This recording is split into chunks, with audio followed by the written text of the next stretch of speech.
Bismillahirrahmanirrahim. Assalamualaikum warahmatullahi wabarakatuh.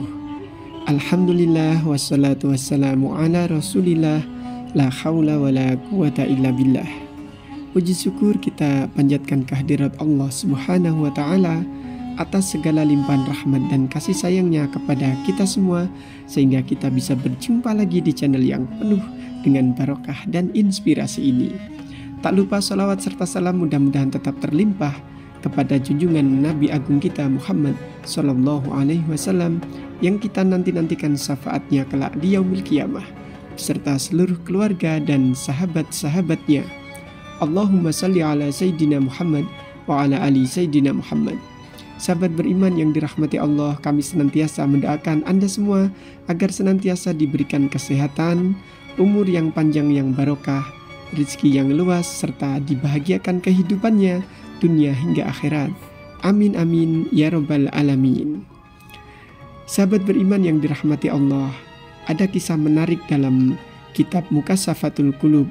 Di situ dijelaskan bahwasanya ada seorang laki-laki fasik dari Bani Israel. Dia tidak mau berhenti dari kefasikan hingga penduduk negerinya sangat tergoncang dan tidak berani menghalangi dari kejahatannya. Mereka merendahkan diri dan berdoa kepada Allah, hingga akhirnya Allah menurunkan wahyu kepada Nabi Musa alaihissalam bahwa dalam kalangan Bani Israel ada seorang pemuda fasik. Dia hendaknya mengusir pemuda itu dari negeri Bani Israel agar api neraka tidak menimpa mereka karena kefasikannya. Datanglah Nabi Musa alaihissalam dan mengusirnya. Pemuda itu pergi ke sebuah desa di antara desa-desa yang ada pada waktu itu. Tetapi Allah memerintahkan Nabi Musa alaihissalam untuk mengusirnya. Diusirlah pemuda itu oleh Nabi Musa alaihissalam dan pergi ke sebuah padang pasir, di mana di sana tidak terdapat makhluk, tumbuh-tumbuhan, serangga maupun burung. Tiba-tiba dia sakit di padang luas itu dan tidak ada seorang pun yang menolongnya. Dia terjatuh di tanah dan meletakkan kepalanya sambil berkata, "Kalau ibuku ada di atas kepalaku, tentu ia akan merasa kasihan kepadaku dan menangisi kenistaanku. Kalau ayahku ada di sini, tentu ia membantuku dan mengurus masalahku. Kalau istriku ada di sini, tentu ia menangisi kepergianku. Dan kalau anak-anakku hadir, tentu mereka akan menangis di belakang jenazahku dan berdoa, 'Ya Allah, ampunilah bapakku yang mengembara tak berdaya, durhaka, fasik, dan terbuang dari negerinya sampai ke sebuah desa. Dari desa itu terbuang lagi ke tengah padang luas, dan dari tempat itu dia keluar dari dunia menuju akhirat dengan berputus asa dari segala sesuatu. Ya Allah, Engkau telah memisahkan aku dari kedua orang tuaku, dari anak-anakku, dan dari istriku. Tetapi janganlah Engkau putuskan aku dari rahmat-Mu. Sesungguhnya Engkau telah membakar hatiku karena berpisah dengan mereka. Tetapi janganlah Engkau putuskan aku dari rahmat-Mu. Sesungguhnya Engkau telah membakar hatiku karena berpisah dengan mereka. Tetapi janganlah Engkau bakar aku dengan api neraka-Mu karena kedurhakaanku." Lalu Allah mengutus seorang bidadari yang menyerupakan diri seperti ibunya, seorang bidadari yang menyerupakan diri seperti istrinya, beberapa anak yang menyerupakan diri mereka seperti anak-anaknya, dan seorang malaikat yang menyerupakan diri seperti ayahnya. Mereka duduk di sampingnya dan menangisinya.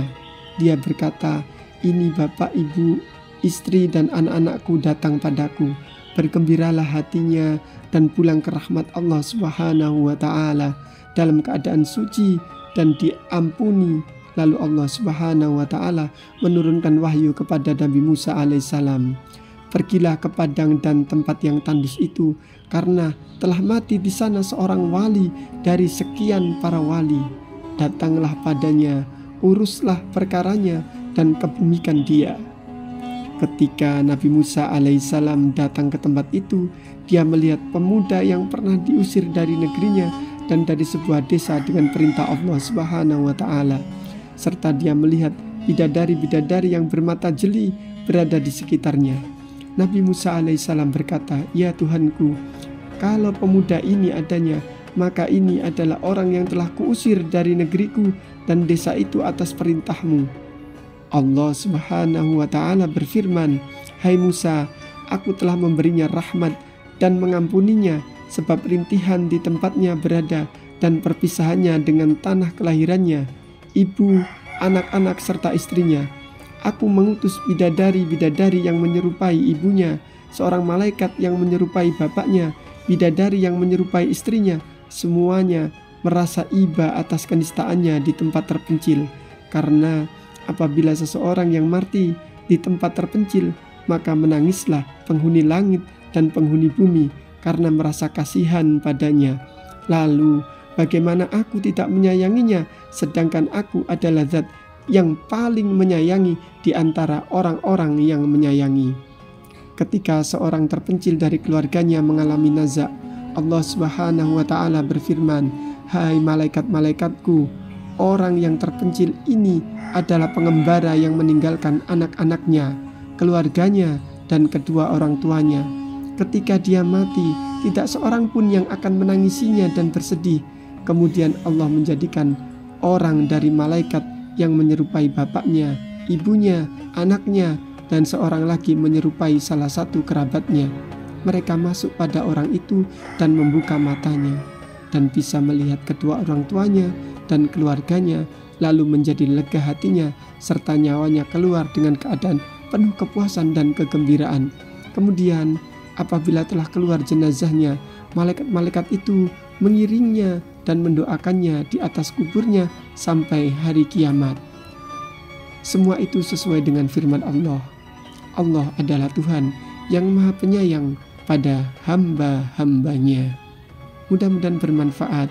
Barakallahu fikum. Assalamualaikum warahmatullahi wabarakatuh.